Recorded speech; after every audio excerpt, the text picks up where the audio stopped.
absolute motive cinema. for doing what I am going Also, to do the is chat simply in the bottom personal right. revenge. I do not expect to accomplish anything by it. Anything the expo now? Look down, whatever. Lincoln, Montana, 1996. This cabin is the chosen home of Theodore J. Kaczynski, more commonly known as the Unabomber. Interesting. I've never heard I know of this Theodore guy's is story. America's smartest criminal, a serial bomber who's killed and wounded targets across the country with no clear connection. For 17 years, he's eluded Sent the out FBI. buckets It's with the bombs largest, to most random people's expensive houses, manhunt in man. the Bureau's history. He's the evil genius they simply can't catch. Likely history's most intellectual serial killer. He's terrorized the nation, instilling fear in Americans about opening their mail and getting on planes. And he did it all from his cabin. Here is where he built his bombs, where he wrote his manifesto, and where he evaded capture for nearly 2 decades. It's where he turned from off-the-grid recluse to world-famous murderer. This cabin contains all the evidence the FBI will need to convict him. Yummy. It's located deep in the Montana wilderness. Back in 1969, Ted moved here from California, where he left behind a shining career as a math professor at UC Chicken Berkeley. with cheese. He wanted to get closer to nature and far, Yummy. far The away dry. from everyone who pisses him off, which is most people. He built this cabin with his brother, back when Ted still talked to him. It's got no electricity, no plumbing, just a wood stove, a bed, and a whole lot of books. Right now, Ted is building another bomb. They're meticulously crafted, and he's continuously improving his technique. Every year, they become more lethal. In fact, he's got another one under his bed, wrapped and ready to go. But he won't get a chance to send it, because despite his intellect, he made some pretty dumb mistakes.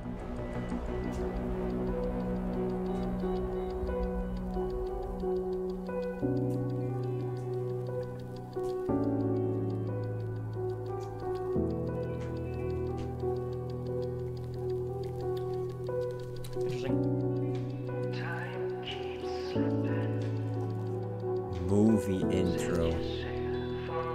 This is one of the intros you see in an action movie. What did they call this again? I remember I had this as a kid. One of the scopes you look through and you get the same type of vision you get when you fall asleep, right? And the voices start talking to you in your head. That. Did you see that? Ah, This video is largely based on Tripofaglia. these 2 I books. know. Oh, that's Links interesting. Yep. are in the description. That's exactly what it is.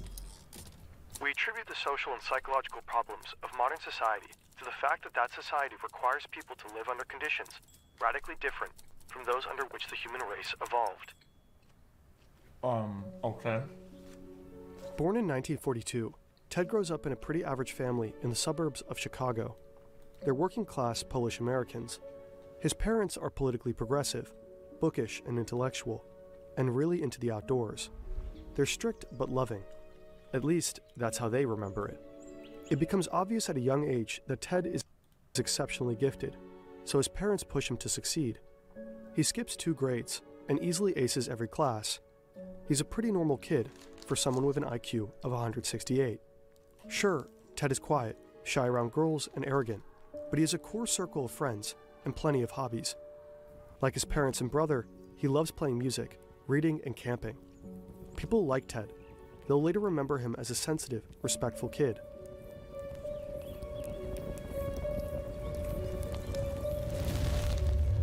All that starts to change when Ted enrolls at Harvard University at just 16 years old. Like many college freshmen, Ted struggles to adjust. Here, he no longer feels like the smartest person in every room. And as a working-class kid thrown into the world of America's elite, he's a fish out of water. Other students and even faculty mock his shabby clothes and blue-collar background. He's deeply bothered by their snobbery, pain that will follow him through life. Ted's also just really young, younger than almost everyone else on campus. As an adult, Ted will write his mother furious letters about this. He demands apologies for pushing him out of the house before he was ready. Ted becomes depressed, and his grades suffer. His classmates describe him as a total loner, moody, rude, and virtually mute. He's that guy on the dorm floor who only leaves his room to go to class, who ignores everyone else, who slams doors. There's a stench of rotting food wafting from his room. Ted doesn't know it yet, but his withdrawn and alienated demeanor has caught the eye of a psychology professor. Dr. Henry A. Murray is very famous, with an on-campus research center named after him. He's basically a god in the social sciences. Murray is looking out for particular types of students, those who will make excellent guinea pigs for an experiment. His final, most elaborate experiment, the capstone of a long and illustrious career. It also happens to be a CIA-funded project designed to cause extreme distress and break down the subject's sense of self.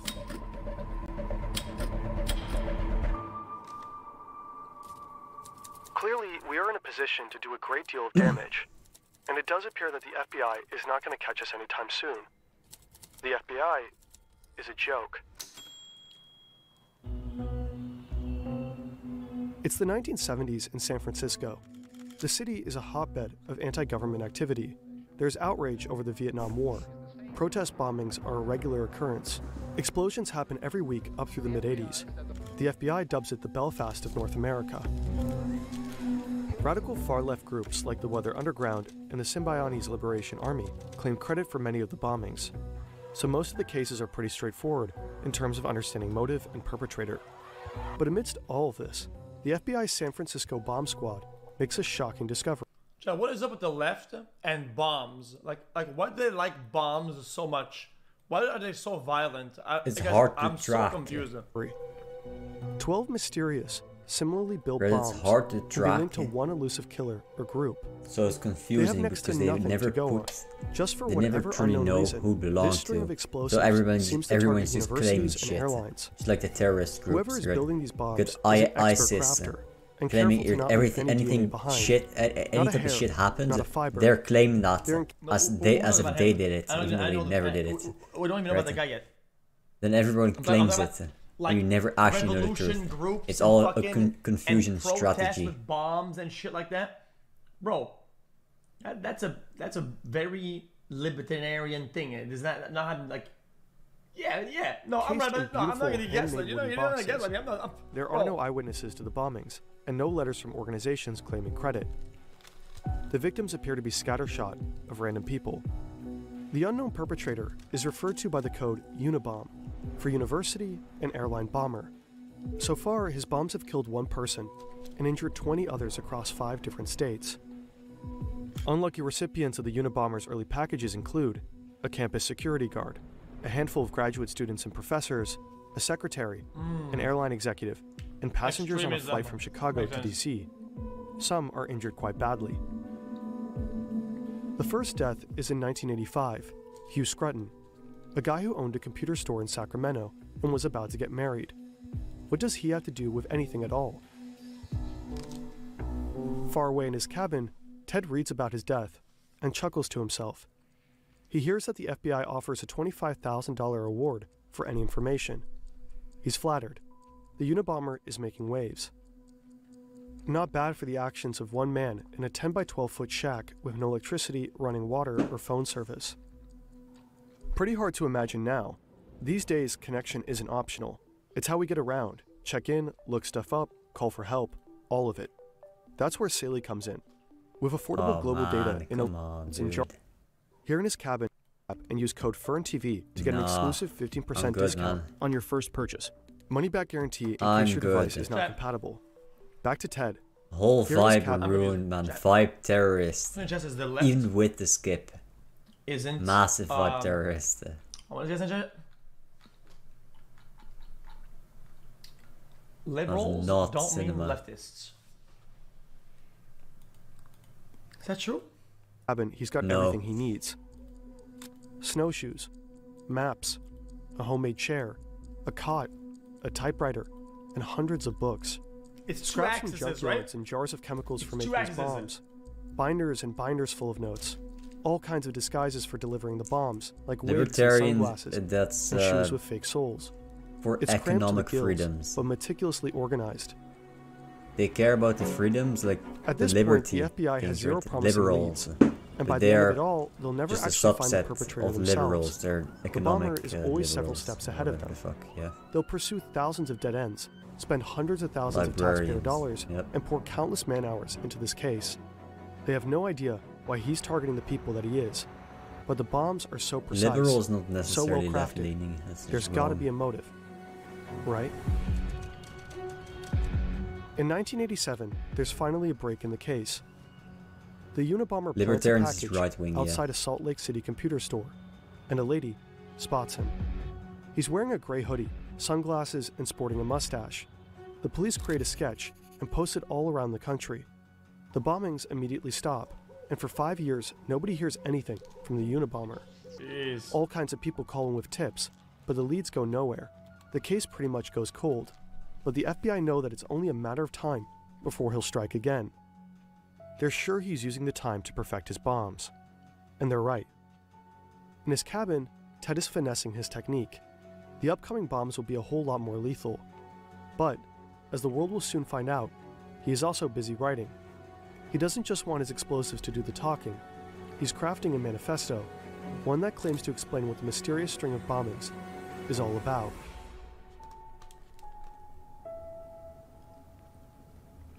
The Technophiles are taking us all on an utterly reckless ride into the unknown. Okay.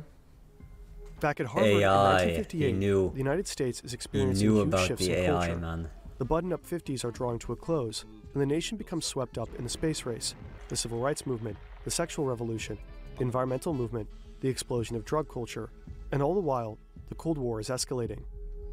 The American military is paranoid that communists have developed mind-control drugs and brainwashing techniques, and they're eager to catch up, so they're covertly experimenting with ways to manipulate behavior. U.S. intelligence officials are especially interested in developing a perfect truth drug for interrogating enemies, and they believe LSD might be it. But they're also testing a wide range of ways that psychological manipulation could bend the will of anyone to do whatever the US military wants. They've even enlisted help from the Nazi scientists who experimented on Dachau inmates with hallucinogens and interrogation methods. The military illegally smuggles these war criminals over to get their advice on brainwashing, as part of Operation Paperclip. Over the course of at least 11 years, thousands of Americans are subjected to unethical psychological experiments that include sensory deprivation, hallucinogenic drugs dosed without consent, subliminal messaging, hypnosis, electroshock therapy, and even ice pick lobotomies. And that's just the stuff we know about. The numbers, when the project Mason. becomes public knowledge in the 1970s, the CIA director orders most of the records to be destroyed. The program is codenamed MKUltra. Many of the test subjects are vulnerable populations, like prisoners and hospital inmates, but also students. Students are prime subjects for these experiments because of their frequent contact with professors who play a big part in MKUltra. Some of the professors know the role they play. Many don't. During the post-war period, the CIA becomes the largest employer of college professors, and the military is by far the biggest source of funding for psychological research. Professors acted as consultants and researchers for military-backed projects. They used their status to encourage their students to participate in experiments, often involving drugs like LSD. Afterwards, they reported back to the government. Harvard becomes heavily involved in Army-sponsored studies. One of the CIA's main men on campus is the superstar psych professor, Henry Murray. Murray is well known for his studies of personality, and since the CIA's beginnings, his theories have influenced how they recruit new agents, and how they interrogate suspects. When Murray and young Ted Kaczynski cross paths, Murray is at the end of his career, and he recruits Ted for his final, most elaborate experiments. They're meant to assess the effects of stress and harsh interrogation on gifted male students. Murray wants to know, what will it take to break an educated, intelligent man? The setup is simple. Ted and 21 other students are asked to write an essay about their most deep-seated beliefs. Then they're told they'll discuss their beliefs with a fellow undergrad. The experiment aims to compare the effects of stress on college men who seem psychologically healthy and well-adjusted, with students who seem alienated, pessimistic, and lacking in identity. Ted is most likely recruited for the second group because he's showing signs of depression. Ted's personal essay stands out as the most pessimistic of them all. It suggests that he was already vulnerable before the abusive test began. He is also the youngest and the poorest in the group. The students are told this exercise is just to study different personalities. In truth, now the real experiment begins. The essays are handed to lawyers trained in manipulation, who are instructed to attack the values expressed in them. The students endure harsh interrogations in brightly lit rooms. They face calculated personal critiques designed to humiliate and erode their sense of self. All the while, electrodes monitor their stress responses. Later, they have to watch these stressful and humiliating moments on video, over and over again, for 3 years. As Murray himself describes it, the tests were designed to be abusive.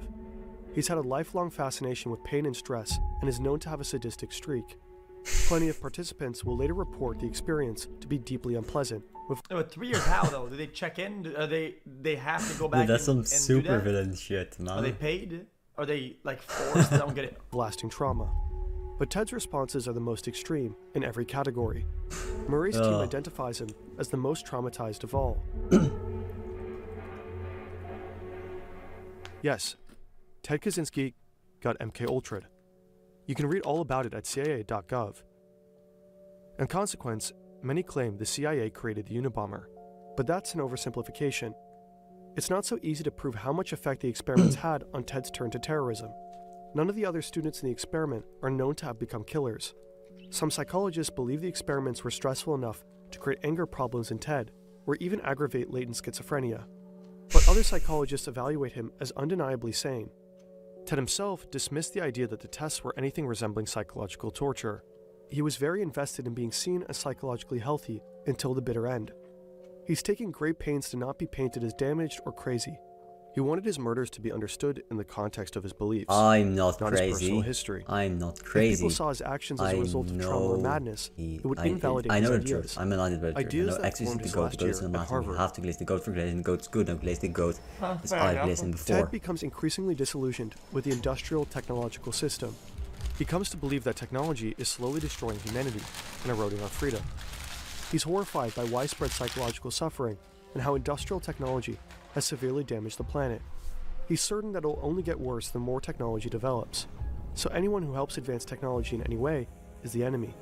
Scientists, engineers, business people, what Ted calls the technician class.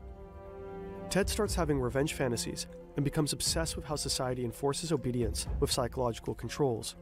He daydreams about breaking away from society and living off the grid. Ted graduates Harvard and goes on to get his PhD. The idea isn't right. Well, you oversimplify it. You might think it's right. There is great value in advancing in tech. Yeah, there's a lot of dog shit, but there is really good. Even though you get a lot of bad, you went to one really good thing. That thing is worth getting there. Okay, that's just what it is. Saying that, oh no, people who do tech is bad enemy. Brandon, that's just zero IQ. In math at the University of Michigan. Well, he's quickly establishing himself as a brilliant mathematician and is offered a tenure-track position at UC Berkeley as their youngest professor ever. His students don't like him very much, but he's publishing groundbreaking papers on boundary functions. But Ted resigns one day without warning. He tells his family that he's done with teaching math to future engineers who will advance the industrial technological system and continue destroying the planet. Ted buys a bit of land near Lincoln, Montana, and builds a cabin with his brother. He's ready to escape the advanced technology that surrounded him at UC Berkeley. He wants to live a simpler life, far away from everyone he's ever known. And then, he starts to build his first bomb.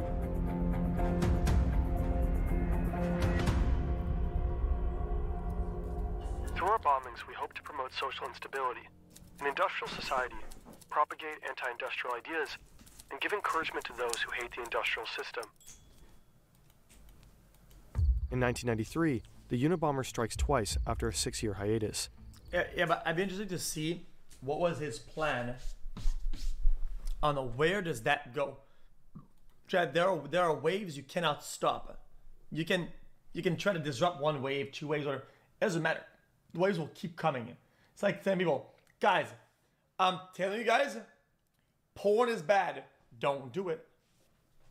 I'm doing things to stop people from gooning. Stop it. Please, stop it. I'll be violent and do crazy things if they doesn't stop. Okay, yeah. It's just... Even though it might not make exactly a few people doing it. Like, doesn't matter. when YouTube starts banning porn things, right? How does that even achieve anything? If the government put you in jail for selling or using drugs, right? The bombs detonate upon opening. The thing is, you can start banning things all you want. People that were going to use that anyway are going to use Shortly that after, the New York anyway. Times receives a typewritten letter. It claims credit for the Drug bombs addicts and says the don't public give should a expect shit more to come. that is In about 1994 the and legality 1995, of what the they're doing. Unabomber succeeds. They're just Like, doing it's it crazy. because they want to. The fact They you're don't give a watching this video shit. about So you him might as well proves not ban this it. point. Because you're not doing anything, you're just wasting your time I did and a murder, efforts. guys, and I'm on TV. The fact you are watching me on TV means I win. I'm the Joker. In killing Like, two holy people with his fucking nail bombs. schizo, dude. An advertising executive and a forestry lobbyist. As feared, his explosives have become notably more sophisticated. Bombings are usually accompanied with demands for money or some kind of action. What made the Unabomber so difficult to understand and to find is that his bombs never came with any requests. They seem to be built only to cause fear, injury, and death. 17 years after starting his bombing spree, the Unabomber finally makes his demands known. He writes the New York Times again, announces that he will permanently desist from terrorist activities if they publish a 56-page manifesto. The request kicks off a fierce debate within the FBI and the newspaper, to publish or not to publish. The FBI has a clear policy to not negotiate with terrorists, but they also believe he'll honor his promise and stop killing people. After all, this is what the bombs were seemingly for, to force people to pay attention to his views. Plus, they still lack leads. If the public reads the manifesto, someone might be able to identify the Unabomber. So the manifesto is... This is another loser that yelled at the walls because people aren't listening. This is another cuck lord. People that actually want to make a change do? They actually get to places where their message will be heard, and they use that pedestal to vocalize their thoughts, and people have to hear them. They infiltrate a certain system, they get to a certain place, and they stream it with a megaphone. Instead of going, "Ew, please do this." Ew, no. It's just so cringe. I hate when people do shit and there's some sort of Chad. You're not a Chad. People have been in your position. People that are smarter, more committed.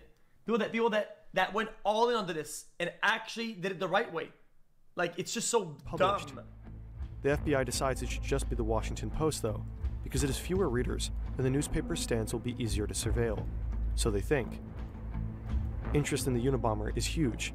Newspaper sales hit a record high that day, with lines snaking around the block. Across the country, Americans are eager to finally read what the Unabomber has to say.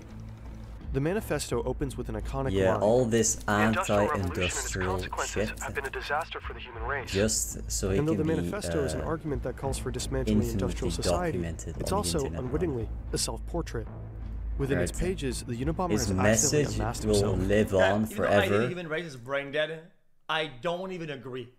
I think That's the just flat hyper-industrialization wrong, or whatever, and right the there. other shit And behaviors. the yes, legacy shit. speaks for itself. Human nature Everything he pushes said was people wrong, to do this and dumbass the world, shit that they do. But it doesn't. It doesn't mean the world that it went cannot in the be opposite recurred. direction It doesn't mean that and doesn't inspire succeeded change, in inspire every you single to do way he new thought things it and would think about new fail. things. And then to save What a ourselves legacy to before leave the behind, brink. man. I think humans are at least smart enough You to do thought that. you And I were think- too I think they smart are for the doing world that. and the people around I you, absolutely believe that. 100%. and you were wrong, dude. You were David and wrong Ted, in though 7 every years single apart way, and very dude. different, What? grew up close and loved An each other embarrassment, very man. much. As adults, they had impassioned philosophical debates by mail and shared a lot of the same views. David also worried about technology's destructive effect on humanity. He'd also spent some time living off the grid in a self-made cabin. But David wasn't a killer. When the manifesto is published, he hasn't spoken to his brother in a long time. Ted cut him out when David got married and refused to answer any of his letters. David's wife Linda, a philosophy professor, has a funny feeling about Ted, whom she never met. As the bombings stack up and some of the timings coincide with Ted's travels, Linda tells David, "You've got a screwy brother. Maybe he's the Unabomber." David doesn't want to hear it. Linda doesn't know Ted the way David does. He'd never kill anybody. As a kid, Ted used to cry at the thought of animals getting hurt. But when the manifesto is finally published, David avoids reading it. He doesn't want to admit the similarities. That, like the Unabomber, Ted is an excellent carpenter, and that he had a lifelong fascination knew. with explosives, and that some of the dates match up perfectly with Ted's travels. David only reads it when Linda insists. His jaw literally drops from the first few lines. The killer, like Ted, also hates technology. As it continues, David recognizes idiosyncratic word choices and logical arguments that Ted uses all the time. There is no escaping the truth.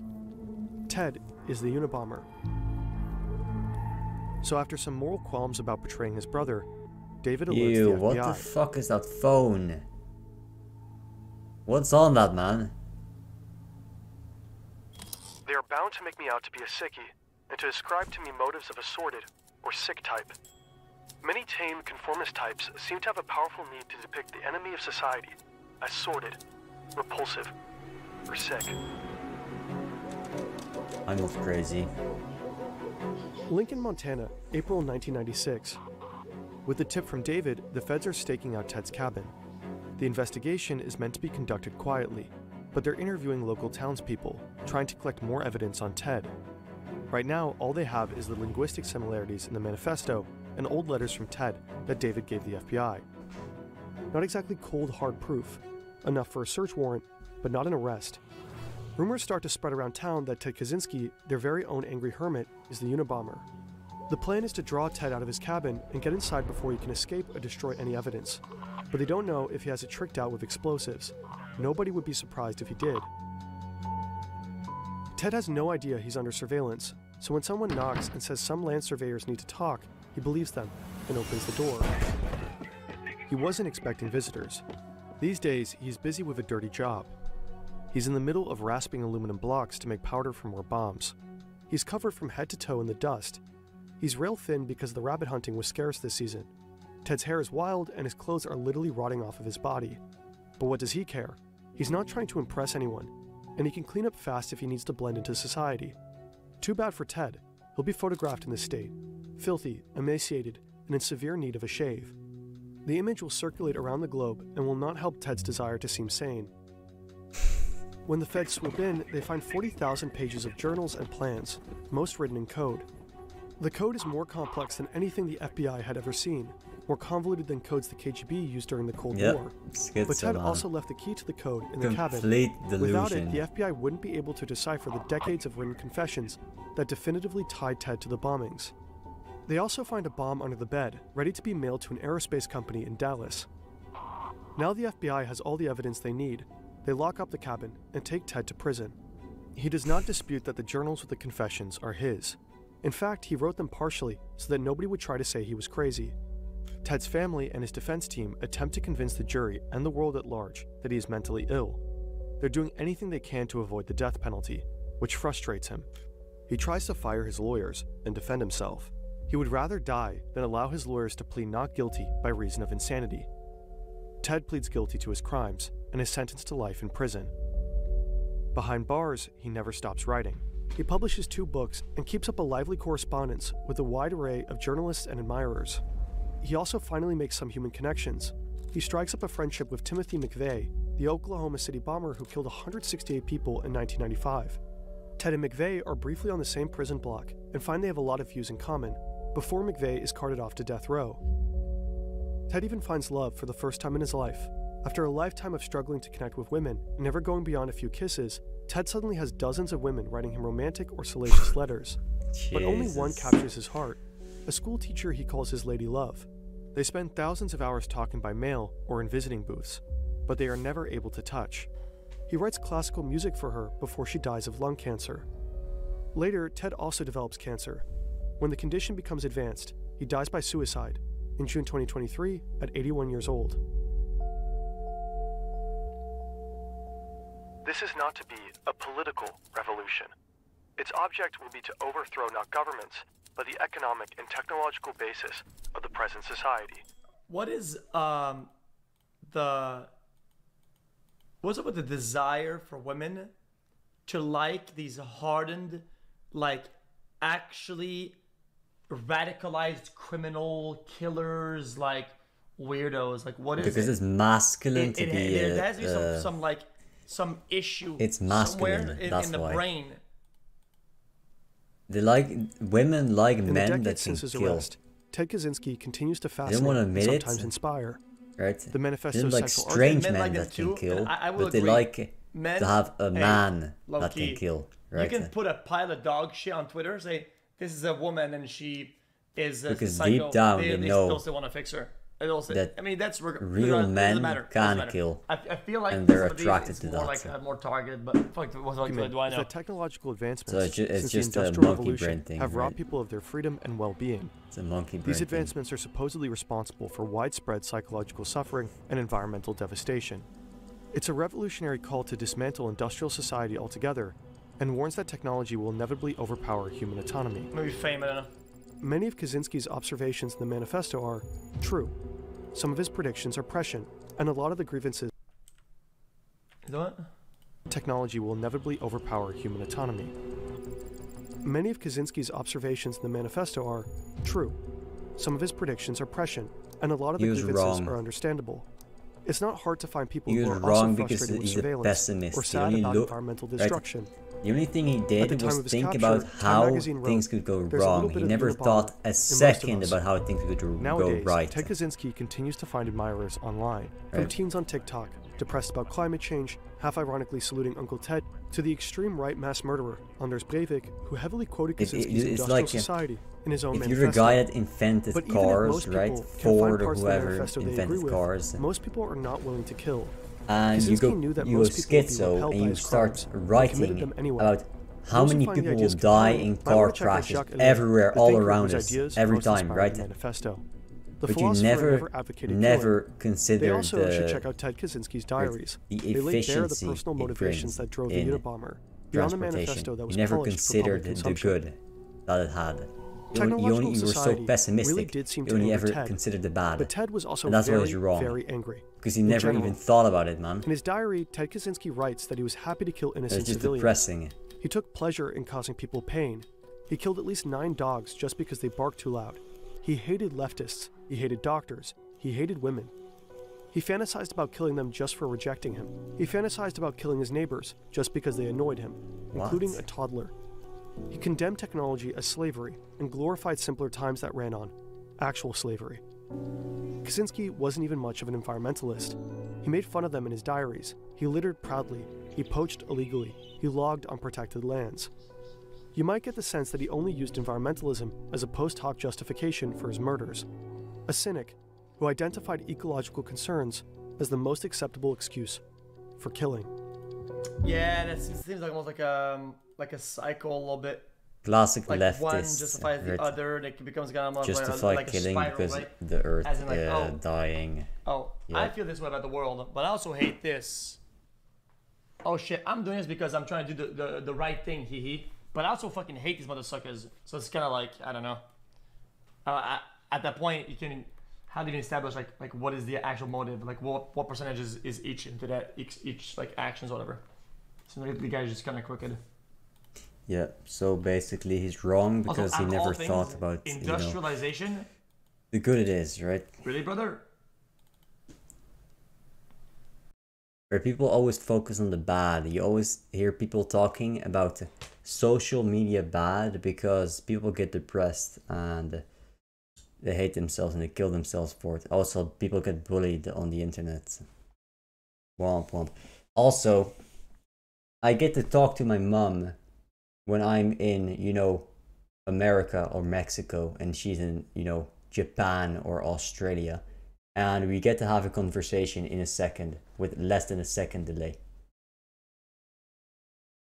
Right? If I were living 100 years ago, I would have never seen her in my life if that was the case. Right? Never.